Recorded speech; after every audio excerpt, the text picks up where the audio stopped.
PDIP kritik program baru pemerintahan Jokowi yakni food estate atau lumbung pangan sebagai proyek kejahatan lingkungan.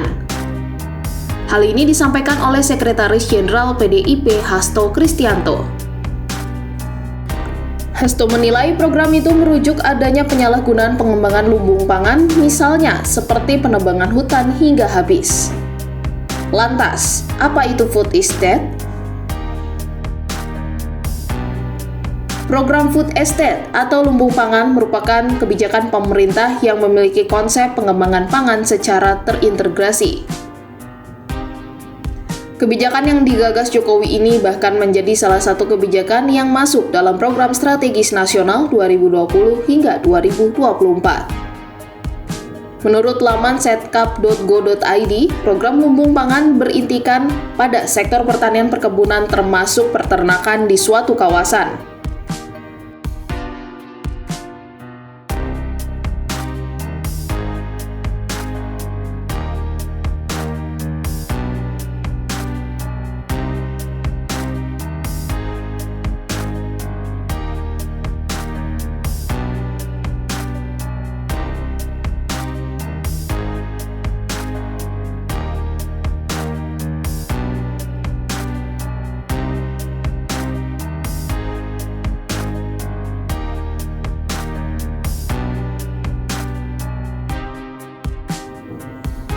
Sejumlah komoditas yang dikembangkan dari food estate ini mencakup komoditas cabai, padi, singkong, jagung, kacang tanah, hingga kentang.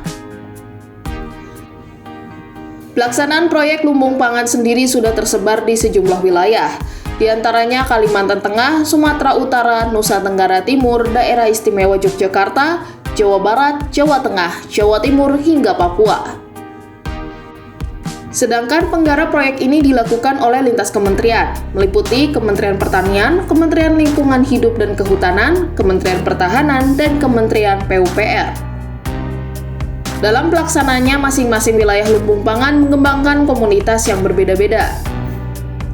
Selain menunjuk kementerian yang berbeda, Menteri Pertahanan Prabowo Subianto juga ikut dikerahkan oleh Jokowi sebagai pimpinan proyek lumbung pangan untuk kawasan Kalimantan Tengah.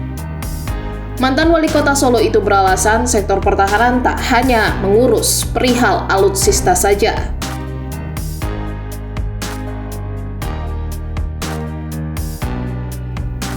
Namun pada kenyataannya program ini memiliki tantangan yang tak mudah ditaklukkan.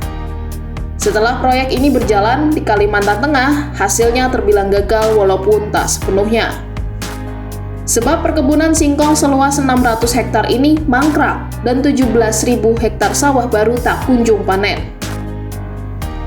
Lembaga Swadaya Masyarakat Pantau Gambut menemukan bahwa proyek lumbung pangan di wilayah ini hanya memicu persoalan baru, bencana banjir kian meluas, dan berkepanjangan serta memaksa masyarakat Dayak mengubah kebiasaan mereka menanam. Pejabat Kementerian Pertahanan mengklaim mangkraknya kebun singkong itu disebabkan tak adanya anggaran dan regulasi pembentukan Badan Cadangan Logistik Strategis. Namun, pihak Kementerian Pertahanan menyebut apabila sudah ada kepastian alokasi dana dari APBN tahun 2023, maka pengelolaan kebun singkong akan dilanjutkan. Jauh sebelumnya, Wahana Lingkungan Hidup Indonesia atau WALHI telah mewanti-wanti perihal dampak buruk program lumbung pangan terutama terhadap kelestarian lingkungan. Selain itu, proyek ini juga disebut akan mempercepat laju deforestasi atau kerusakan lingkungan hidup.